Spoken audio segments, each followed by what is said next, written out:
É bem provável que as bruxas sejam as criaturas mais icônicas e atemporais da cultura pop. Acho que elas só dividem o pódio ali com os vampiros. E pensando nisso, eu decidi trazer uma lista das bruxas atuais mais populares da cultura pop, baseadas unicamente em dois quesitos: popularidade e a minha opinião. Aí só pra dar um recap pra vocês, nesse vídeo aqui eu vou citar apenas bruxas populares da atualidade. A gente vai ter um vídeo separado sobre as bruxas mais lendárias da cultura pop. Então, se vocês sentirem falta das irmãs Sanderson ou da Nancy de Jovens Bruxas e várias outras bruxas, se acalmem, porque elas vão aparecer na outra parte desse vídeo que vai. Mas então, antes de mais nada, oi, eu sou o Nicolas e eu falo sobre cultura pop aqui no Plot Twist Brasil. Não esquece de me seguir nas minhas redes sociais, são todas apenas Nicolas, e o link vai estar aqui na descrição.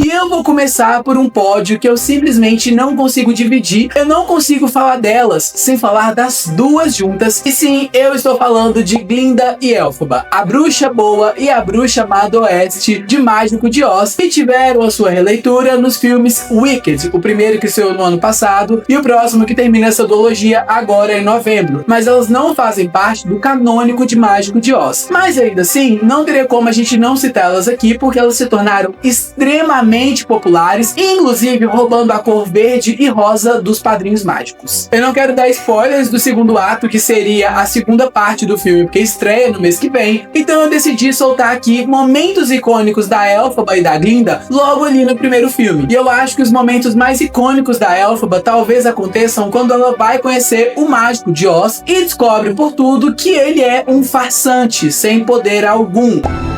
You have no real power. Exactly. E é dentre toda essa cena que ela lê pela primeira vez o Grimmery, que é um grimório, um livro de feitiços antigos numa língua morta, que só ela tem a capacidade de ler. E aí cresce pra mim um dos momentos mais legais de Wicked, que é quando a gente descobre a origem dos macacos voadores que acompanham a bruxa má do oeste. A Elphaba faz um feitiço ali que acaba transformando os macacos em macacos voadores. Mas ainda citando o Grimmery, tem um outro momento muito icônico da nossa bruxa verde, que é quando ela aprende a desafiar a gravidade e usa o Grimmery para aprender a voar, em toda a cena emocionante que é Defying Gravity.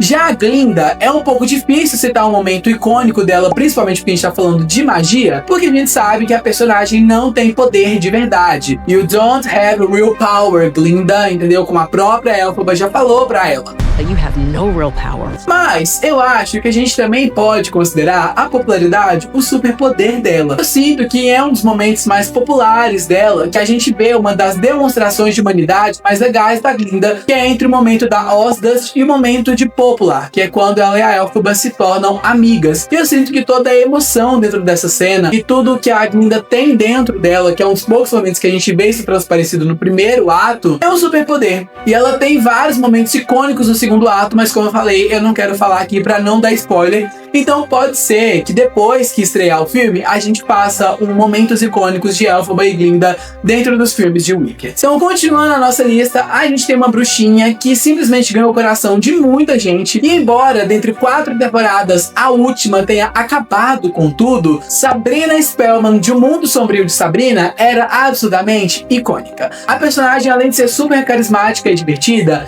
ela tinha uma dualidade que pra mim foi uma das coisas mais incríveis dessa série, que é o fato dela ser filha do Capiroto. A menina era filha de ninguém menos do que o próprio Lúcifer. E isso rendeu pra gente um dos momentos mais icônicos da personagem de demonstração de poder, quando ela desperta o fogo do inferno e a chama de Satanás e que não sei o que, sei lá o que é quando ela tá lutando ali contra o pessoal da igreja que tá exterminando as bruxas da Academia Blackwood. E em um determinado momento ela morre e acaba retornando como a filha da Estrela da Manhã. E a gente tem aquela cena perfeita.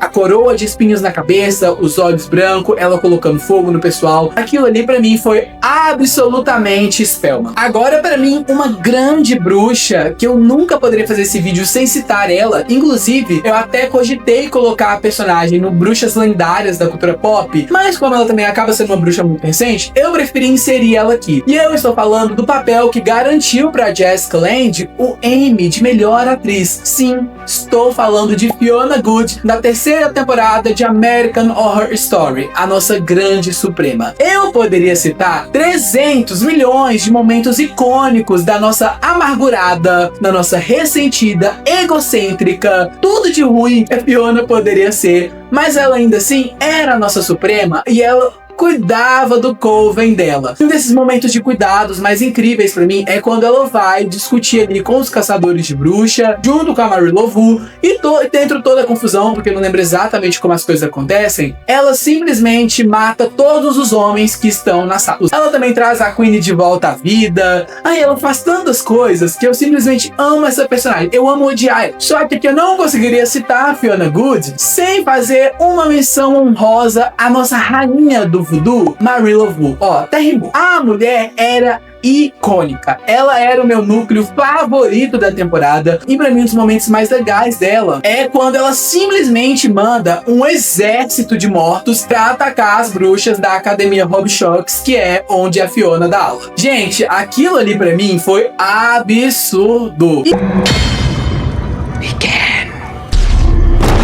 Gente, ela é tão icônica, eu simplesmente amo ela. Agora, a bruxa que mais sofreu dentro dessa lista aqui, tudo bem que talvez ela dispute com a bruxa do primeiro, do nosso top 1, mas não teria como eu deixar de fora nossa bombom, Bonnie Bennett de The Vampire Diaries. Gente, essa querida aqui, ela comeu o pão que o diabo amassou. Mas um dos momentos mais icônicos de demonstração de poder da Bonnie Bennett, pra mim, com certeza, é quando ela expurga o fogo do inferno. Gente, é uma das cenas mais lindas de The Vampire Diaries, todas as antepassadas dela, juntas dela ali, empurrando o fogo do inferno pra longe. Então assim, gente, é o fogo do inferno. Se a gente for levar em questões cósmicas, talvez seja um dos fogos mais poderosos que existem no universo, mas entre vários outros universos, etc. Então assim, se a menina expurgou o fogo do inferno, quem são os outros, né? Por fim, outras duas bruxas que eu não conseguiria separar desta lista, porque, gente, elas também são meio que aqui, ó, uma completa a outra na sua loucura, e não tem como citar uma sem citar outra. E eu estou falando das bruxas do MCU, Wanda Maximoff e Agatha Harkness. A gente tem 3 bilhões de momentos da Wanda demonstrando seus poderes dentro do MCU, mas pra mim tem 2 em particular que mostram o auge da personagem. E assim, eles nem aconteceram no Multiverso da Loucura, quando ela tava totalmente pirada e controlada pelo Darkhold. Pra mim, esses momentos aconteceram em WandaVision. O primeiro momento é quando ela simplesmente cria o Rex. A criação do Rex por si só, ela, como é citada na série, ela é uma anomalia. É um feitiço que prendeu um monte de gente e fez todos fazerem a vontade dela com base nos poderes e nos gostos dela, sabe? Foi um controle psíquico pra uma cidade inteira. Mas nem só o Rex que é o ponto forte aqui. Pra mim, o ponto forte dessa demonstração de poder da Wanda é ela ter trago o Visão, que estava morto, de volta, e além disso, ter criado os filhos dela, que ao contrário do que algumas pessoas dizem, eles são reais, são crianças de verdade.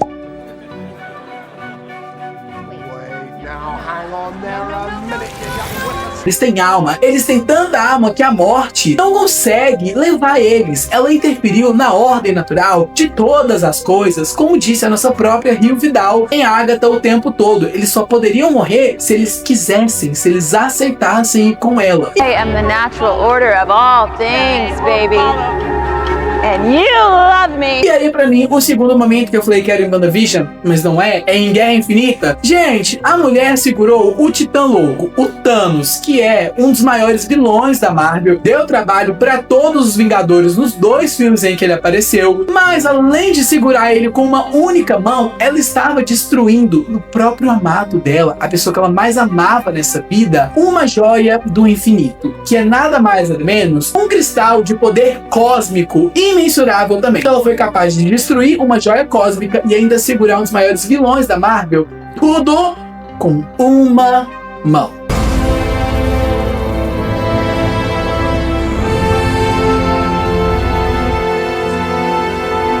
uma mão pra cada, né? Que foi uma no Visão e outra no Thanos. Precisa de mais demonstração de poder do que essa? Mas aí a gente tem minha outra bruxa favorita, que é Agatha Harkness. Uma das personagens mais icônicas do MCU agora. Ela tem carisma, ela é engraçada, ela é sarcástica, entendeu? Ela passa a perna em todo mundo, ela engana todo mundo. Eu não percebi, você percebeu? Mas pra mim, um dos momentos mais legais da Agatha Harkness, e a gente precisa citar o fato de que ela estava dentro do Rex, onde estava todo mundo sendo controlado, mas ela não estava sendo controlada. Ela, na verdade, estava manipulando os acontecimentos para que a Wanda fizesse o que ela queria. Mas assim, esse não é o meu momento icônico favorito da Agatha Harkness, mas sim o momento em que a Wanda descobre que ela não é Agnes, a vizinha enxerida, e sim a Agatha Harkness, a grande bruxa com milhares de anos, porque ela vai fazer a Wanda revisitar todos os seus traumas e tudo que ela passou ao longo da vida dela. Ela realmente demonstrou ali que ela tem muito conhecimento. Eu acho que é isso que inclusive faz da Agatha Harkness uma das personagens mais poderosas, não só do MCU, como dos quadrinhos. A quantidade de conhecimento que ela tem. Eu poderia citar várias outras bruxas que se tornaram icônicas ao longo desses últimos anos, mas eu vou deixar essa missão pra vocês. Deixa aqui nos comentários qual bruxa que vocês amam e que infelizmente não apareceu aqui nessa lista,